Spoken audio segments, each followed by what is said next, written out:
बताएं अभी बकरीद है, ऐसे मौके पर लीगली किस तरह से लोगों को एहतियात बरतनी चाहिए। अस्सलाम वालेकुम रहमतुल्लाहि व बरकातुहू।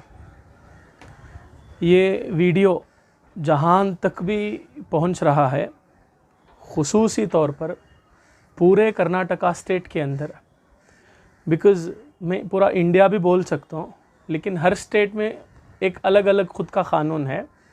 तो कर्नाटका में भी स्लॉटर के रिलेटेड एक अलग सा क़ानून है, जो गुज़िश्ता बीजेपी गवर्नमेंट थी, एक एंटी कॉन्स्टिट्यूशनल वे में बिना प्रोसीजर फॉलो करे काऊ स्लॉटर एक्ट को जो ऑर्डिनेंस की शक्ल में पास कर को जो क़ानून उन्होंने अमल में लाए, उससे सिर्फ मुसलमानों को नहीं, कर्नाटक के तमाम किसानों को, हर एक रैयत किसान फार्मर फैमिली को बहुत नुकसान हुआ है। बिकॉज़ आज के हिसाब से, गवर्नमेंट के डाटा के हिसाब से, ज़्यादातर हिंदू भाई लोग किसान फील्ड में हैं। जानवर जहाँ पर बिकता है, जहाँ पर जानवर की ख़रीदारी की जाती है, वो जो मार्केट्स लगते हैं, वो मार्केट्स में जानवर बेचने वाला कौन है, एजेंट कौन है, ट्रांसपोर्टेशन किसका है, ये सब अभी मौजूदा गवर्नमेंट की नॉलेज में है। और मैं उम्मीद करता हूँ कि जिस तरह उन्होंने एंटी कन्वर्जन लॉ को वापस लिया है, उसी तरह जो काऊ स्लॉटर एक्ट में बहुत सारे तब्दीलियाँ बीजेपी गवर्नमेंट की तरफ से की गई थी, ये बताते हुए कि मुसलमान गलत करते हैं, मुसलमानों को टारगेट करते हुए उन्होंने जो बताया था, उनकी सरकार की मौजूदगी में ही गैर मुसलमान तबके से बहुत ही बड़े पैमाने पर प्रोटेस्ट हुआ है, इस क़ानून की खिलाफत की गई है। और मैं उम्मीद करता हूँ जितने भी हमारे कर्नाटका स्टेट में कॉन्स्टिट्यूशन के ख़िलाफ़ जो भी क़ानून बीजेपी सरकार ने बनाई थी, उन तमाम क़ानूनों को वापस लिया जाएगा।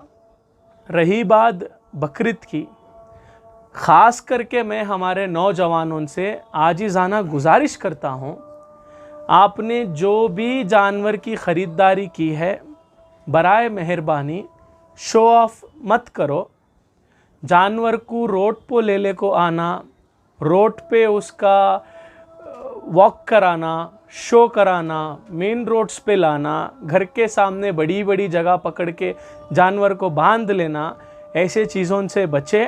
ख़ास करके छोटे बच्चों के हाथ में जानवर दे के बाहर मत भेजे, क्योंकि क़ानून होने के वजह से अगर कोई आपका ना चाहने वाला है और वो स्पेसिफ़िक जगह पे कंप्लेंट देगा, तो बहुत सारे चांसेस हैं कि वो आपके जानवर को छीन के ले जाएं।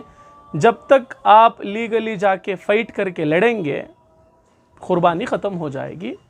समझदार बने, हुकूमत का साथ दें, क़ानून के ख़िलाफ़ कोई भी कदम ना उठाएं, पाकी सफाई का लिहाज रखें, जो भी कचरा वेस्टेज निकलता है उसे बड़े अदब और एहतराम के साथ, ख़ास करके बेंगलुरु में जो बीबीएमपी पौरा कार्मिकाज हैं या लोकल कॉरपोरेटर्स या एमएलएस के तरफ से जो भी सहूलत अरेंज होती है, गवर्नमेंट के तरफ से जो भी क्लीनिंग का अरेंजमेंट जो होता है, उनके साथ मिलकर पाकी सफाई का ख्याल रखें।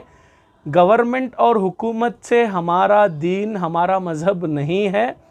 जिस तरह मुफ्ती साहब ने फरमाया है, ये मोहल्ले की हर मस्जिद की ज़िम्मेदारी बनती है कि वो अपने मोहल्ले में अपने नौजवानों को पकड़कर एक स्पेशल टीम बनाएं, पाकी सफाई का ख़ास लिहाज रखें, क़ानून का साथ दें, कोई भी ऐसा काम ना करें जो क़ानूनी दायरे में शरीयतन जायज़ नहीं है और लीगली भी सही नहीं है।